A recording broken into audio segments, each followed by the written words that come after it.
Pienso que las escuelas de arte juegan un papel muy importante en el desarrollo actual del arte. Permítanme aclararles que los grandes artistas contemporáneos a nivel internacional no son autodidactas. Para ser más precisos, desde la década del 60 no hay artistas plásticos autodidactas. Si analizamos con detenimiento las hojas de vida, vemos una constante. Todos estudiaron ya sea el pregrado o la maestría en universidades de primer orden. Su formación ha sido el eje sobre el cual han construido su obra. En verdad, listo. Por lo que hay ruido afuera. En verdad, en el mundo hay pocas escuelas que estén graduando alumnos con capacidad para convertirse en artistas relevantes. Sin embargo, habría que destacar que aquellas escuelas que logran un gran nivel operan de manera muy similar. Claro está, cada una se adecúa a las ventajas, necesidades y limitaciones propias de la ciudad en la que se encuentra. Ante todo, quisiera hacer una serie de recomendaciones acerca de cómo impulsar una escuela de arte para que logre un alto nivel internacional. El primer paso que se debería dar es el de tener artistas activos importantes en contacto con los estudiantes. No necesariamente como profesores de planta, pero sí como profesores invitados. Es esencial que los estudiantes tengan contacto mínimo una vez al semestre con artistas que estén en plena producción creativa y que además expongan sus obras en galerías y museos. Muchas veces los profesores de planta no disponen del tiempo que se requiere para producir una obra significativa. Invitar artistas reconocidos se hace viable cuando la universidad, además de la escuela de arte, cuenta con una sala de exposiciones o museo, como ocurre en el caso de la Tadeo. El programa del museo debería estar íntimamente ligado al programa de la escuela de arte. Tanto el museo como el auditorio podrían jugar un papel protagónico en la formación de los estudiantes. A nivel local, contamos con pocos artistas que tengan una gran producción. No obstante, el museo se convierte en el espacio que puede atraer artistas internacionales de gran nivel y así lograr una programación de conferencias y talleres que impacten de manera importante a los jóvenes artistas. Esto es algo que ya está ocurriendo en la Universidad Nacional, donde el programa de divulgación cultural, que tiene un altísimo nivel, suple las falencias de la Escuela de Arte y el impacto de las exposiciones se evidencia ya en la obra de los alumnos. Lo que acabo de describir está sucediendo en muchas universidades importantes. Cuando la rectora me invitó a pensar qué necesitaba la Escuela de Arte de la Tadeo para lograr un nivel internacional, traté de organizar las ideas alrededor del conocimiento que se tiene sobre lo que es una escuela de arte ideal y pensé en los programas de varias escuelas exitosas como los de Columbia University o los de UCLA, pero luego, al intentar ajustar estos modelos a la realidad colombiana, me di cuenta que era muy difícil, dado que las condiciones de invalidez en que se encuentran las escuelas de arte en nuestro país corresponde al lugar marginal que nuestra sociedad le otorga al arte en general. Por esa razón, creo que lo primero que deberíamos preguntarnos hoy es ¿cuál es el papel que juega la obra de arte en una sociedad, específicamente en la sociedad colombiana? Y en segundo lugar, creo yo que deberíamos preguntarnos cómo se ubica una escuela de arte dentro del contexto de la universidad, teniendo en cuenta que la educación superior en Colombia está regida por una normativa pensada exclusivamente para las ciencias sociales y las ciencias naturales. Las dos preguntas o los dos problemas que acabo de plantear tienen una respuesta común. En Colombia, el arte no es reconocido como una forma de pensamiento. Y lo que yo quisiera plantear hoy es que el arte es una de las formas más elevadas del pensamiento. El arte es el lugar en el cual el conocimiento se transforma en imagen afectiva y crítica de la sociedad que lo gesta. Por este motivo, Susan Sontag escribió que el arte es tanto un acto creativo como un acto crítico. En lugares como Colombia, donde la realidad se presenta como una cadena ininterrumpida de desastres, es el arte el que nos permite otorgarle sentido a una realidad que de otra manera sería ininteligible. Como dije antes, nos permite una aprehensión y un reconocimiento afectivo de la realidad circundante. El arte produce sentido a partir de las tensiones y el caos generado por las difíciles condiciones de nuestro medio. Produce sentido porque el cuestionamiento que hace nos permite ampliar el rango de las preguntas que debemos formularnos sobre los aspectos incomprensibles de la realidad. El arte contemporáneo es el lugar en el cual la experiencia traumática de la memoria es registrada. Por eso, tanto los filósofos como los poetas ubican al artista en el terreno de lo inhumano, pero siempre, siempre dirigido hacia lo humano. El arte ocupa un lugar imposible, se encuentra en el centro mismo de todas las tensiones, en el lugar imposible donde lo humano se separa de sí mismo. El mundo de lo sensible que presenta el arte se halla desgarrado de lo que comúnmente reconocemos como realidad sensible. Presenta un mundo extraño, es decir, presenta una forma específica de experiencia sensorial desconectada de las formas normales de la experiencia. Para que el arte pueda ejercer su capacidad crítica a partir de la construcción de imágenes, la obra de arte contemporáneo tiene que dejar atrás su estatus como objeto o como representación literal del mundo para convertirse en sentido, en significado. Jacques Rancière, en su libro La política de la estética, dice que el arte transmite sentido al romper con la lógica misma de las situaciones significativas de la vida normal. El arte produce sentido al romper tanto con la lógica tradicional como con la percepción aceptada de lo sensible. El campo de arte es el campo de lo paradójico. La obra de arte se resiste a una determinación conceptual. Por este motivo... ¡Opa! ¿Qué pasó? No. Pero se fue de manera...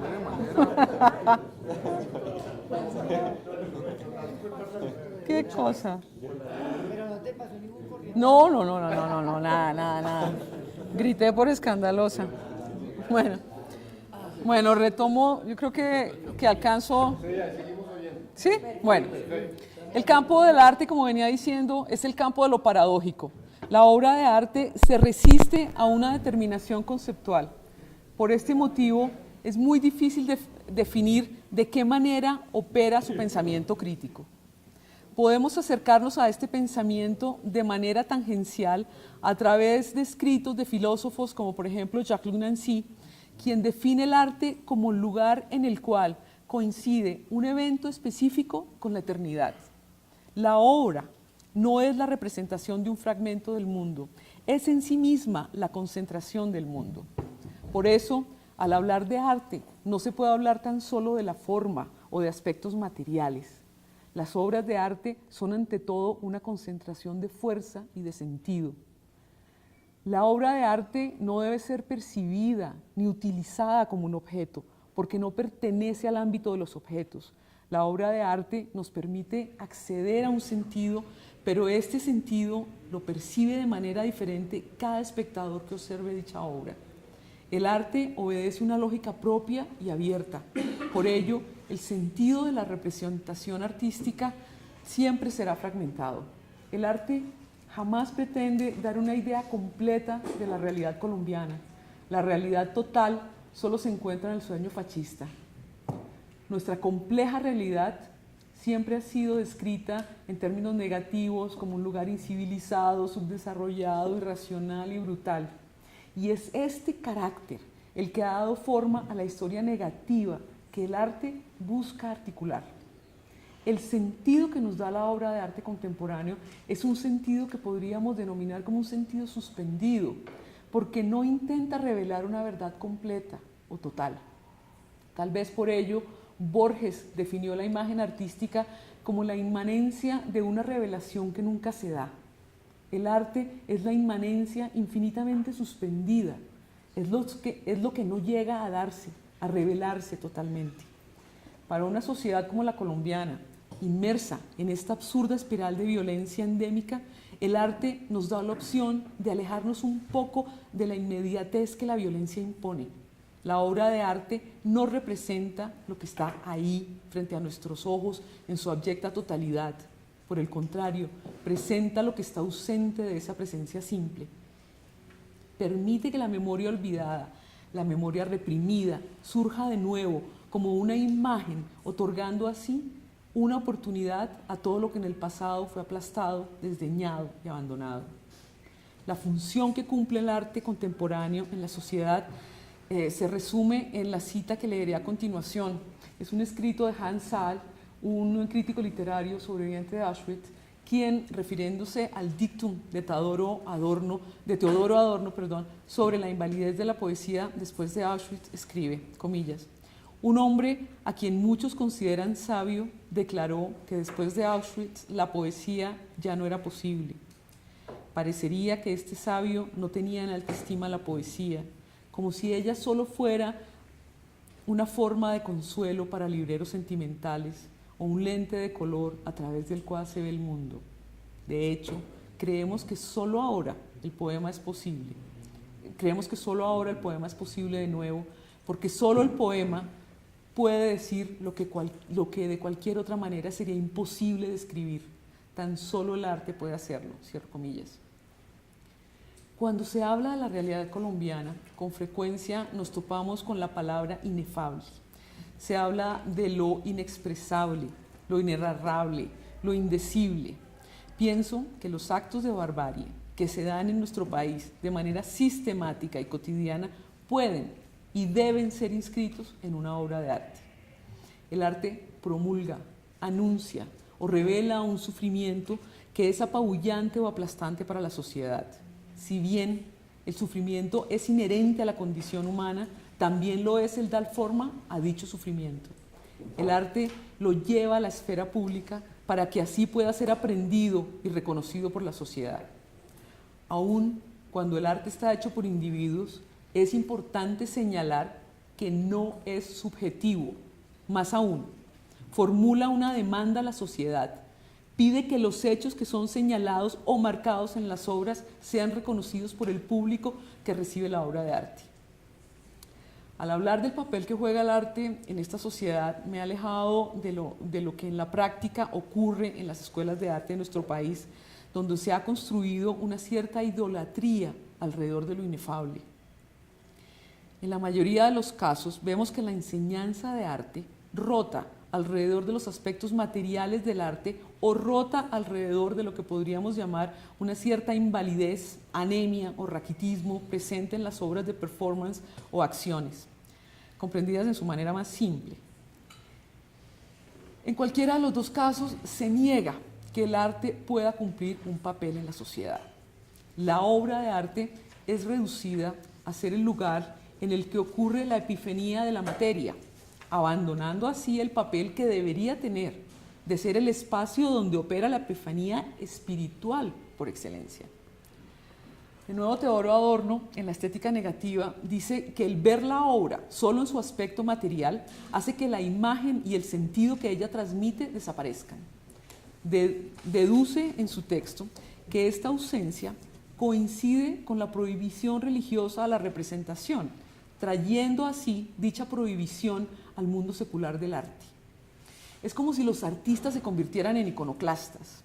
Sus obras son íconos materiales que se encargan de ocultar cualquier sentido, significado o aspecto espiritual de la obra, reafirmando el poder de la fuerza o la fuerza de la materia sobre el sentido de la obra. Evidentemente, esto impide que el arte cumpla su función crítica frente a la sociedad en que se gesta. Son múltiples los factores que contribuyen a consolidar esta posición en las escuelas de arte en nuestro país. Tal vez el factor más relevante es un desprecio por lo estético en nuestro ámbito universitario.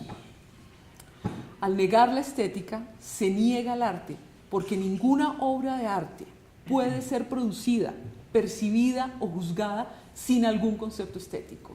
La estética es el pensamiento crítico sobre los aspectos afectivos, cognitivos, políticos, morales e incluso técnicos e históricos que permiten la producción de una obra específica. La estética es evidentemente una parte integral de las estrategias que el artista utiliza para desarrollar su trabajo. Por ello, parecería que al negar la estética desde el inicio, los jóvenes artistas se estuvieran incapacitando para realizar su labor. A este problema se suma otro igualmente grave: la incomprensión o desconocimiento que tienen las universidades acerca de las necesidades propias de una tarea tan delicada como es la formación de artistas. Como dije anteriormente, el arte no puede estar supeditado a otras formas del conocimiento, y lamentablemente en nuestras universidades el arte está supeditado a la lógica de las ciencias sociales, que no solo intentan controlarlo, sino además buscan suplantarlo y reducirlo a nivel de ilustración o de un objeto de consumo. No existe un criterio que permita a las instituciones comprender la especificidad del arte. Por último, quiero reafirmar que el arte requiere que sus profesores dispongan de tiempo suficiente para producir su obra. De lo contrario, se inhabilitan como artistas capaces de transmitir una determinada experiencia. Requiere además el arte que la universidad comprenda que la investigación que se realiza en arte no tiene como finalidad demostrar algo, porque pertenece al campo de lo poético. También requiere espacios amplios, horarios generosos y métodos de evaluación propios. El arte demanda una soberanía, que es la soberanía de lo humano. Gracias.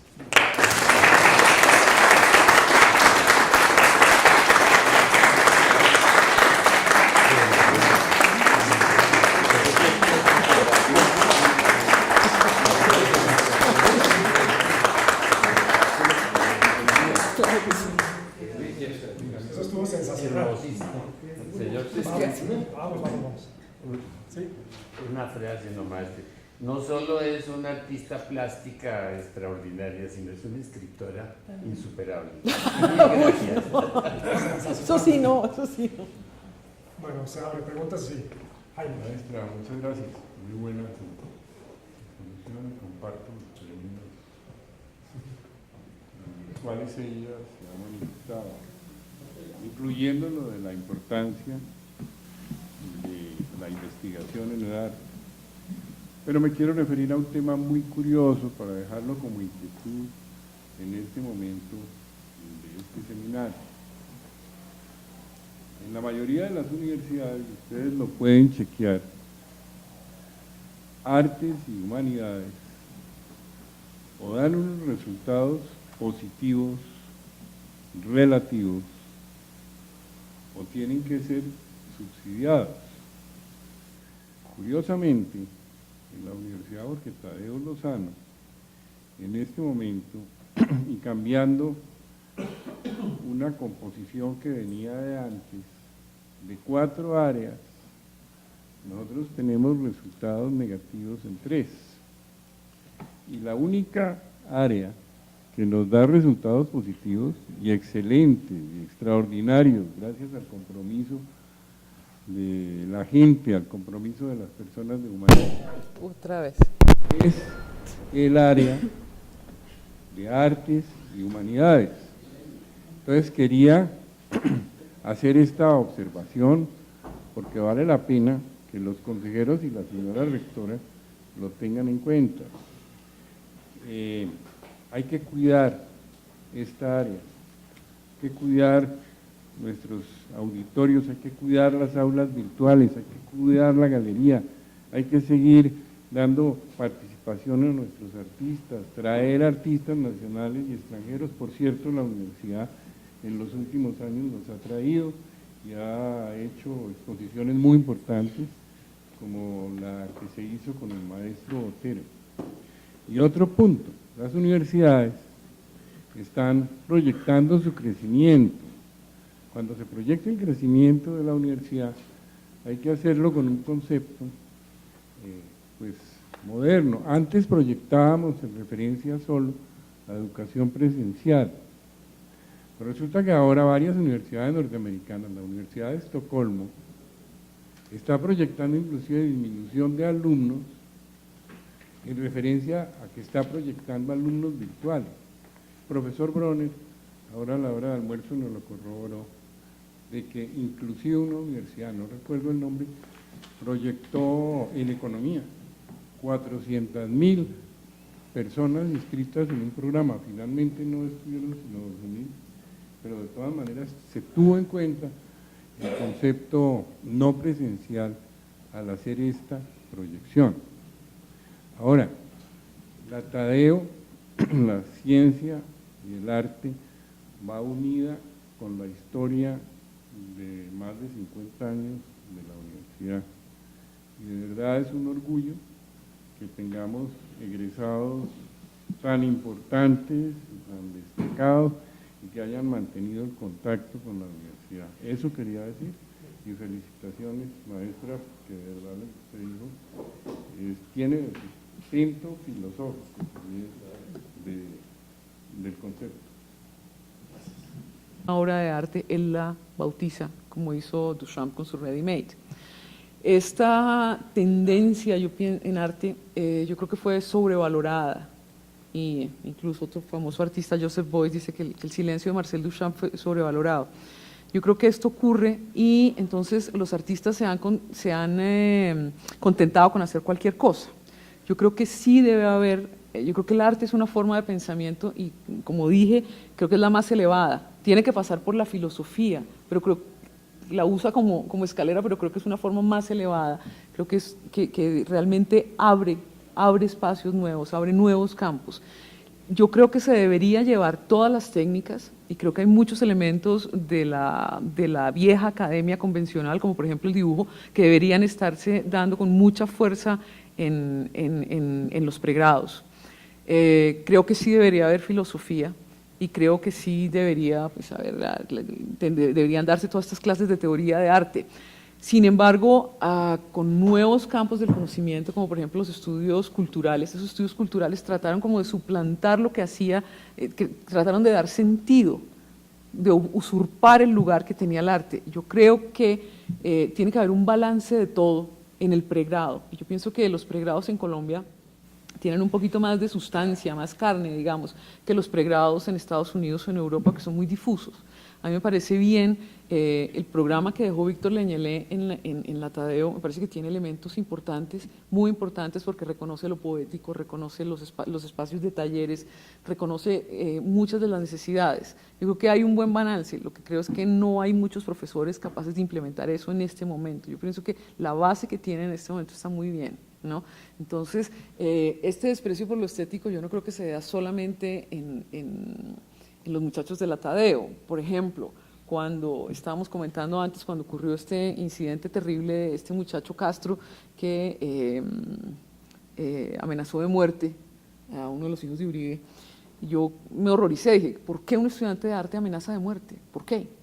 Tiene que haber un problema en esa escuela, tiene que haber un problema. Y el siguiente día le pedí a Víctor que yo quería reunirme con los compañeros de semestre, y encontré unos muchachos muy agresivos que no confiaban en el arte. Entonces la obra, entre comillas, que presentaba este muchacho Castro era que él iba a Corabastos, compraba una caja de frutas y llegaba a la Tadeo, ponía el guacalito en la mitad de la plaza y vendía la fruta. Y se supone que esa era su acción o su obra de arte. Entonces, ese es un desprecio total a la estética, entonces no tienen herramientas y ellos sienten que no tienen un lenguaje a través del cual puedan comunicar con fuerza unas determinadas ideas, utilizarán otros métodos, como amenazar por internet, porque no pueden canalizar esas ideas. No, yo creo que debería haber técnica para evitar justamente eso, ¿no? Sí, y las teorías también, yo sí creo que la filosofía es esencial. Pues estamos en todo este plan, dijéramos, pues obviamente de jalonar calidad, de buscar indicadores que nos jalonen la calidad, en fin, somos muy conscientes, nos hacen muy conscientes allí los compañeros de artes, de que no se pueden medir con las mismas cosas como tú lo estás diciendo, y obviamente, ¿dónde ves tú que podamos buscar formas distintas, inclusive para valorar? Ahí estaba Rafael, dijéramos, diciendo que hay que abrir pues casi que no son investigaciones, sino en productos artísticos, como una gama, dijéramos, de indicadores. Pero ¿dónde crees tú que podemos buscar eso? Dijéramos, ¿dónde lo han desarrollado? ¿En qué escuela? ¿Tú ¿Tú has visto algo así? Porque Sí. para nosotros sería muy interesante ahora, dijéramos, empezar ahora que que vamos a hacer todo el plan de investigación, podemos poner, no sé, investigación y obra, innovación, investigación creo que se llama realmente, Sí. ahí poner, dijéramos, ya desde arranque como una batería de indicadores que nos esté permitiendo jalonar Sí. estos profesores que probablemente no tienen el nivel, pero que nos permitan jalonarlo para que ellos vayan mejorando, entre otras cosas, para poderles dar los espacios de tiempo. Entonces, ¿cómo les medimos la obra? Porque si les damos los espacios, lo mismo que estamos pensando con el tiempo para la investigación, les tenemos que poner unos indicadores en publicaciones y tal, bueno, es decir, Sí. como una batería de indicadores, ¿dónde Bueno, has visto tú o por dónde ves la línea de investigación? ¿O la tenemos que hacer o tenemos que investigar? No, yo creo que las dos universidades que yo mencionaba, que la maestría de Columbia University y la maestría de UCLA, que entre otras cosas, al igual que lo que mencionaba, perdón, disculpe, me olvidé su nombre, Jaime, antes, en un determinado momento era administración de empresas en Harvard la que recibía un mayor número de solicitudes, en este momento es arte en UCLA, Estados Unidos, o sea que es un fenómeno internacional. Pero tanto... ¿Puedes repetir eso?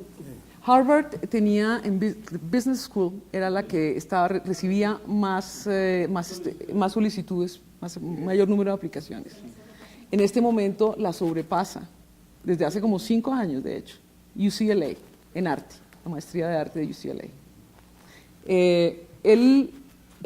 Esas dos... ¿Pero por qué? ¿Por qué crees? No, yo sí creo que hay una necesidad de los jóvenes, yo creo que las artes tienen una expansión enorme en todo el mundo, yo creo que hay una necesidad enorme de expresar lo que está ocurriendo, es que está ocurriendo mucha cosa. Sí, ahora, sí, pero esas dos escuelas tienen una ventaja, y es que están ubicadas en ciudades que tienen mucho artista local. Y lo que hacían esas escuelas era que valoraban la producción de obra de los artistas como investigación.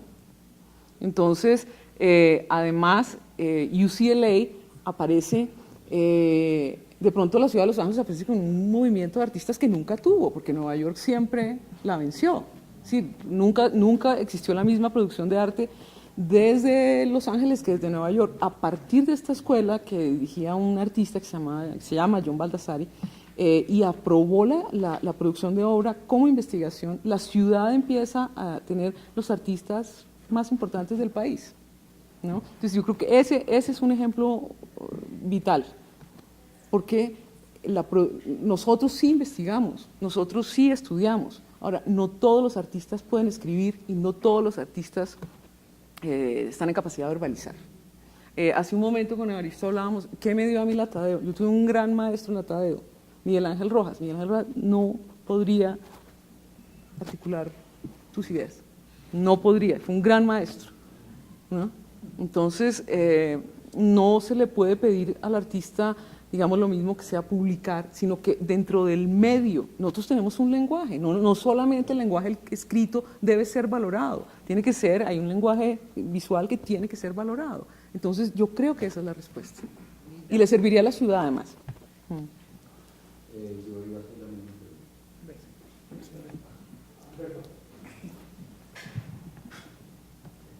Bueno, es que Doris ha tocado muchísimos temas que son importantes y que tocan el nervio mismo de la enseñanza del arte, pero que se extienden más allá de los límites de la enseñanza del arte y se pueden ver en lo que podemos llamar las actividades creativas, aunque todas las actividades humanas deberían ser creativas, pero se caracteriza al arte, al diseño, etcétera, por ser creativo.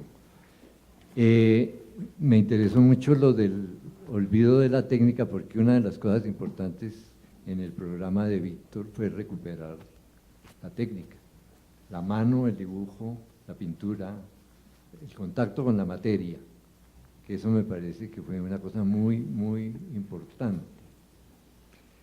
Pero es que ahora que conversábamos contigo y hablando de tu experiencia de aprendizaje, nos decías que habías tenido un profesor muy bueno de arte, que era Miguel Ángel, y una profesora muy buena de historia, que fue Beatriz González. Se me ocurría a mí que un programa de arte, hablando pues, muy sintéticamente y muy a la ligera, podía tener un componente material y un componente conceptual que es la historia, la teoría, que fue el principio de la Bauhaus, que uno tenía que aprender las técnicas, carpintería, metal, pintura, etcétera, y después, paralelamente, tenía que aprender la teoría y la historia. Pero ¿tú crees que eso en un programa de arte puede tener algún contemporáneo, un programa contemporáneo de arte podría tener alguna vigencia? Yo establecería una diferencia en lo que estás diciendo, porque tú decías, hablabas de técnicas, hablabas, por ejemplo, de carpintería, No, pero metalurgia. eso era la Bauhaus. Sí, no, yo sé, pero yo creo que es distinto, porque yo creo que lo que es pintura y dibujos no son oficios, no son irían técnicas. dentro de la categoría de técnicas o oficios. Yo pienso que tiene un componente conceptual muy importante. Entonces, en una clase de dibujo no es una clase de técnica, ¿no? Porque hay una manera de ver el mundo, hay una manera de representarlo. Y esa manera pues, tiene que ser, por eso necesitamos unos profesores sofisticados que estén manejando simultáneamente los dos campos. No son dos campos antagónicos, sí, no son polos opuestos. Son cosas que se complementan. Por eso, yo insisto, es importante que los profesores tengan una formación y además que tengan un tiempo para producir una obra. Y la diferencia, digamos, en carpintería o pintura es que pues, la pintura requiere demanda una reflexión, demanda una comprensión, ¿no? Entonces, yo sí creo que es válido tener pintura, absolutamente válido y esencial, que entre otras cosas tiende a desaparecer en los Andes, tiende a desaparecer en la Javeriana, queda algo en la Nacional, pero yo sí creo que debería haber pintura, dibujo y artes tridimensionales, más, bueno, nuevos medios, etcétera, que es más o menos lo que tenía Víctor. Víctor tenía toda esta gama. Lo que tenemos ahora. A mí me parece que está muy bien. Yo siento es que los profesores tienen que darse, y los tiempos de los talleres, los espacios, para que los estudiantes tengan lugares donde producir una obra importante. Es decir, los espacios son indispensables. Una clase de historia del arte la hacen 1 hora o 2 horas a la semana. Una clase de pintura te manda 12 horas a la semana. Es otra cosa, son otros conceptos. Es un concepto mucho más generoso. A mí me gusta mucho la imagen que tiene George Bataille en su libro La parte maldita, cuando dice que él ve la sociedad como una olla a presión que está a punto de explotar y tiene un escape. Ese escape de vapor es el arte. Es lo que impide que esa olla explote por completo. Eso, continúa él diciendo, que implica una cierta exuberancia del desperdicio para que se pueda dar el arte. El arte no se da con mezquindad, no puede haber, no puede darse. Es una flor rara que hay que cultivar y es caro cultivarla. Es muy caro.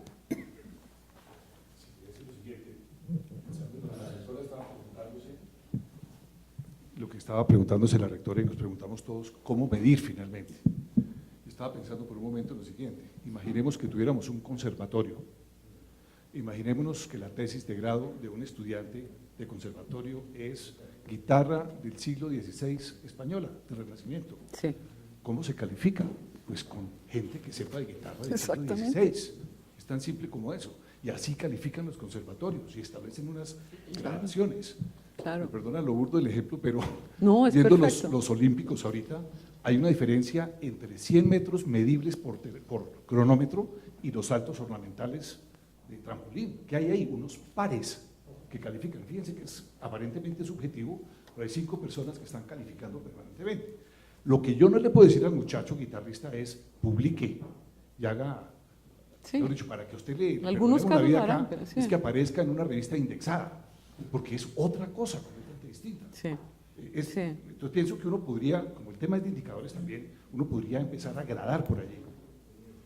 Sí, a mí me parece que el arte ha estado aquí supeditado. Un caso que a mí me parece patético es, por ejemplo, de la Biblioteca Luis Ángel Arango.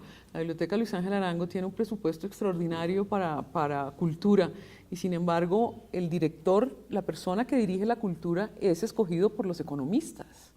Yo me pregunto si a los economistas les gustaría, reuniría un grupo de artistas para que nosotros escogiéramos el ministro de Hacienda. Yo lo dudo.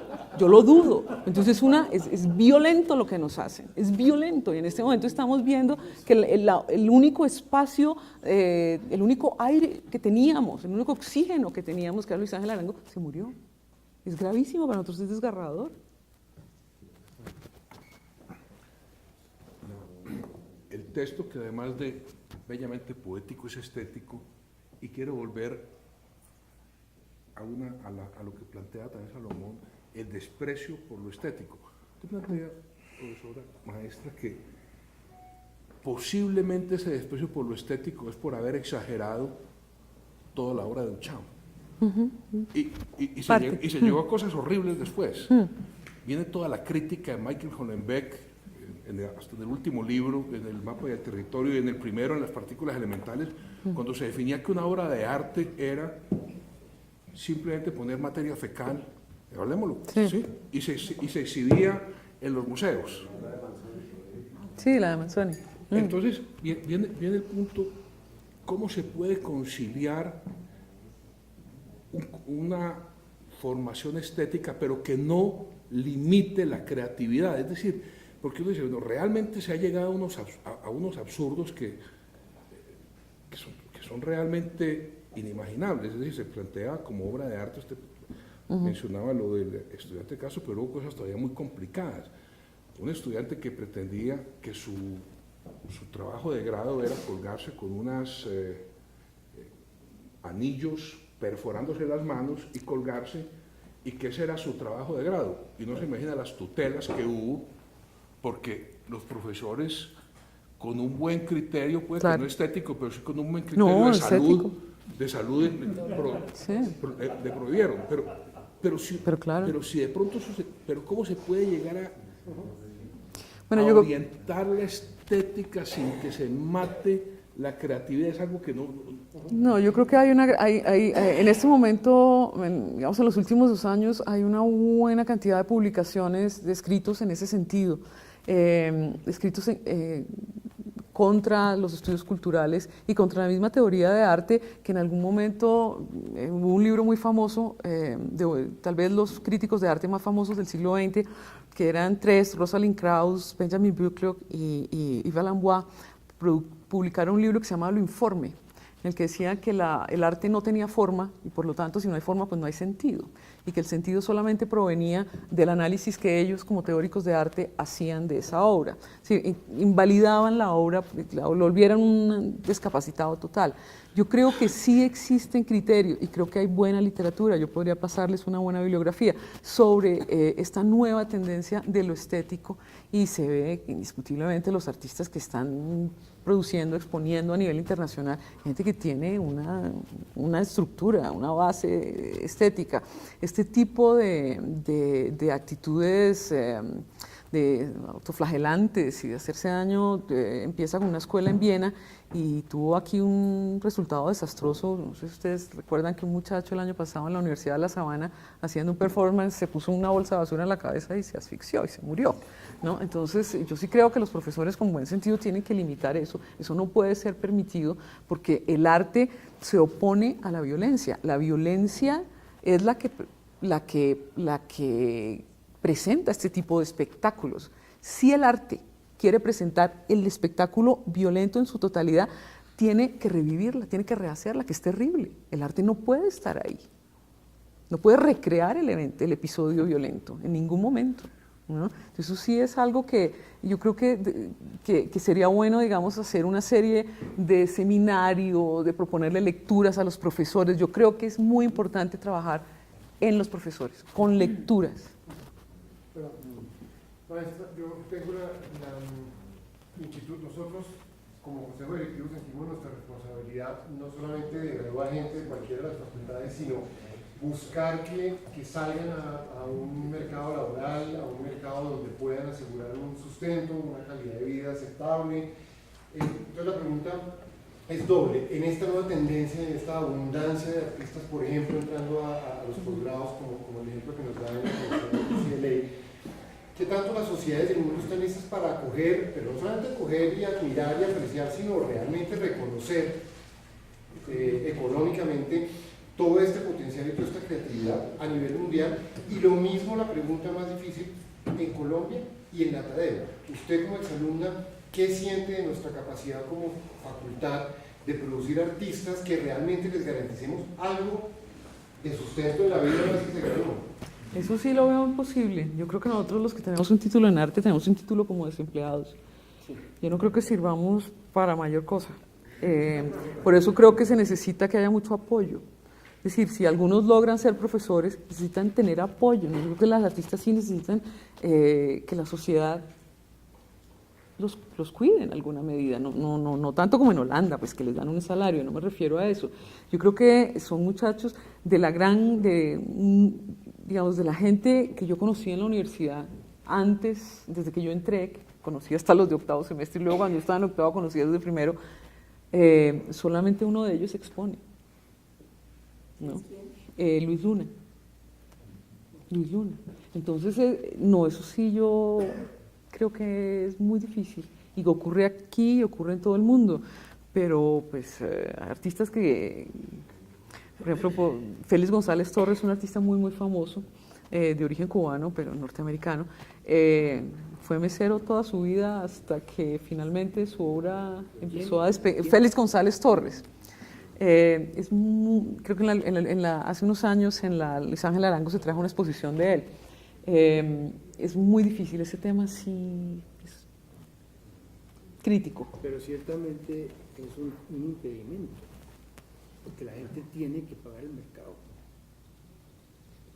Sí, pero entonces lo que ella dice es que hay que buscarles apoyos, sí, para que puedan generar la obra y sí, por eso cuando, pues hace muchos años, digamos, antes de la era Reagan y de la era de este nefasto personaje de Jesse Helms, el National Endowment for the Arts en Estados Unidos jugó un papel importantísimo en el desarrollo de las artes. Toda la posguerra, claro que esto era pues una política de Estado, ¿no? Es decir, hay documentos que prueban que la CIA patrocinaba el Museo de Arte Moderno de Nueva York, ¿no? Es decir, sí, fue una sociedad que se dedicó a apoyar a los artistas. Entonces había una gran cantidad de fundaciones, entre ellas una que todavía está muy activa, que es, por ejemplo, DIA, Foundation for the Arts. DIA escogió a un grupo muy selecto de artistas y durante muchos años les pagó todo, y eso es lo que hoy en día conocemos como el famosísimo movimiento minimalista de Estados Unidos. ¿Hay alguna experiencia en Latinoamérica que sea positiva, siguiendo la pregunta de Eduardo? En Latinoamérica, Brasil tiene también, yo creo que eso tiene que ver, yo creo que los ricos colombianos son desalmados y han sido ignorantongos, entonces no han coleccionado arte. Nosotros vemos que hay colecciones importantes en Argentina, en Brasil, colecciones muy importantes en Venezuela, importantísimas, mientras que en Colombia no. Ese es un apoyo pero tienes que educar a una sociedad, ¿no? No se trata que el señor Santo Domingo tenga un apartamento en la Quinta Avenida de Nueva York lleno de Picassos. No, hay que trabajar aquí, y eso sería ideal. Ahora, algo se está dando. Por desgracia, la Luis Ángel Arango se murió, pero, digamos, aparece por primera vez una galería comercial profesional, que es la Casas Reiner, que es la primera galería profesional que hay en este país, ¿no? Es muy precario lo que tenemos, pero...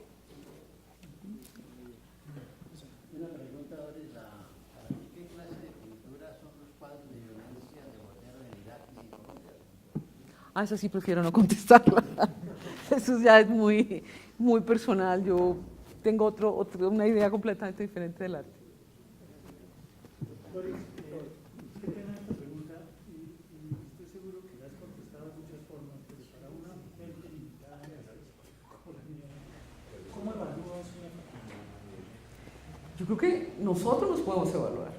Yo creo que tiene que tener un grupo de artistas, hay un medio del arte que funciona, hay críticos, hay coleccionistas, hay escritores, artistas. Yo creo que nosotros sí conocemos y podemos evaluarlos.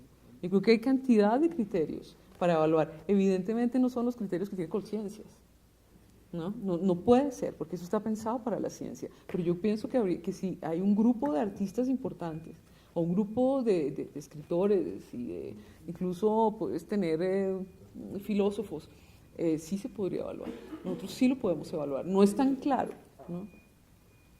Pero yo escucho un comentario. Creo que tú debes levantar la mano. Dale. No, sí. Tú levantar la mano. Sí, lo mío es prosaico y más que una pregunta es una observación. Tenemos 65% de nuestros alumnos en artes.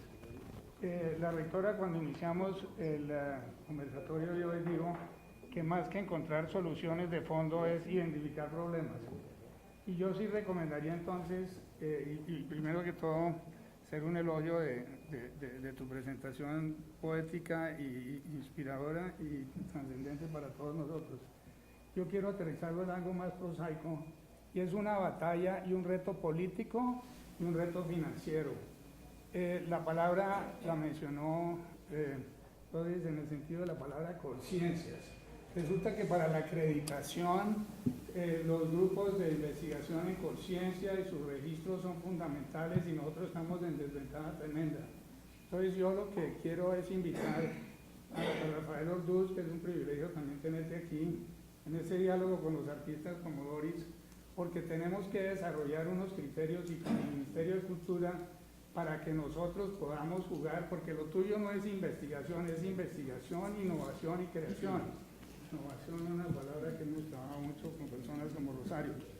Entonces, no es simplemente saber, como tú muy bien lo dijiste, cuando se va a evaluar un muchacho que toca guitarra del siglo XVI, etc. Es un problema político más de fondo y de criterios.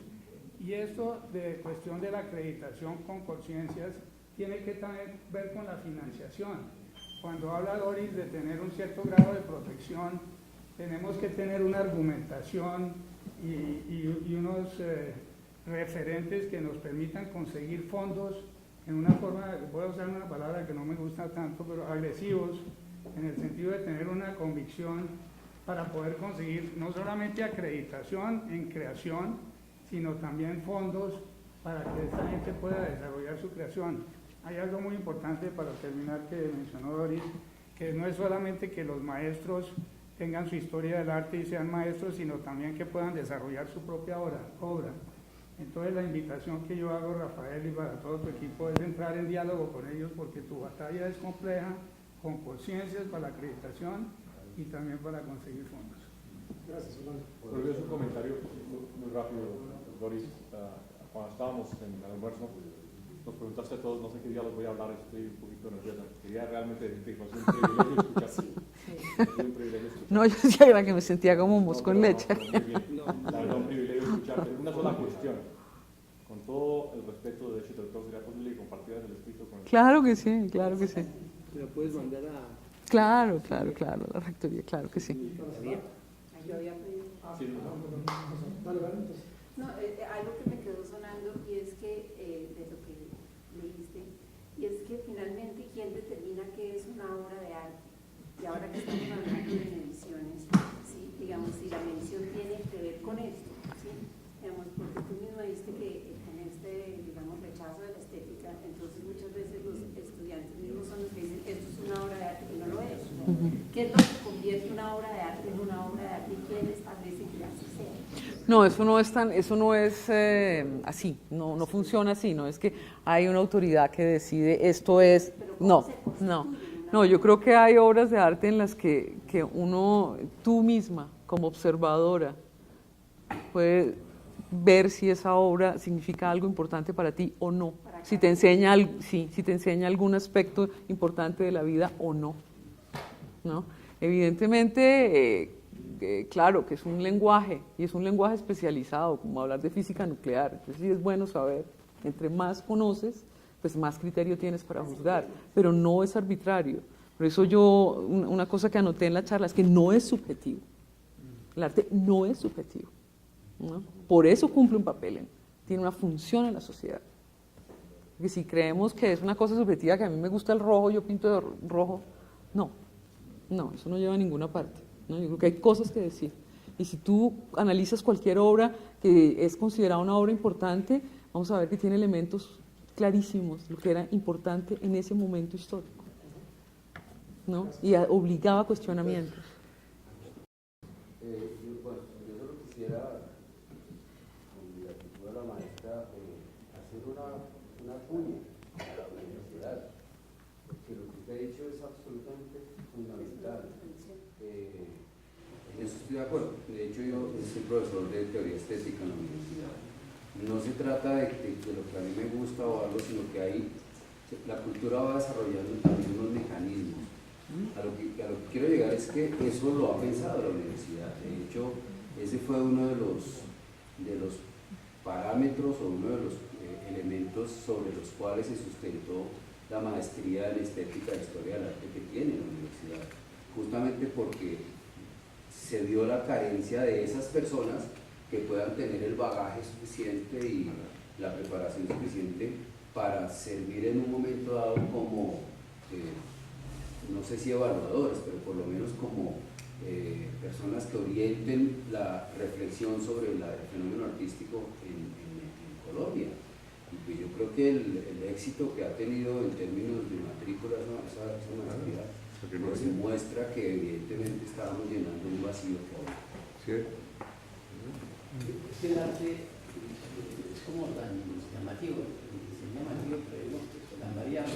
Uno mira, por ejemplo, el caso de Picasso en su época azul clásica, bellísima, se encuentra con otras épocas maravillosas, pero lo mismo da el cuadro de arriba por abajo.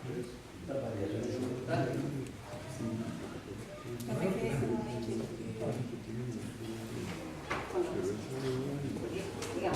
Digamos, yo miro una obra, entonces tú me dices que si me transmite a mí algo, yo determino si eso para mí es o no una obra de arte. Para mí eso querría decir que es hasta cierto punto subjetivo. Tú me dices que el arte no es subjetivo, porque detrás de cada obra, si es que es una obra, ¿no es cierto?, estás transmitiendo un momento de la... Se está señalando un aspecto que es importante, que es esencial para la sociedad. Sí. ¿Sí? Sí. Entonces, no sé, No, yo creo que yo di una respuesta dual. Por un lado, dije que sí, que tenía que ver. Creo que cada persona, de acuerdo a la forma de su espíritu, puede o no acercarse a una determinada obra de arte, ¿no? Pero por otro lado, creo que es un lenguaje específico, que es un campo de conocimiento específico, especializadísimo, y que hay que saber. Dije las dos cosas. Pues maestra Doris, creo que su reflexión aquí ha sido muy inspiradora, ha sido bellísima. Todo el mundo la ha apreciado muchísimo. Gracias.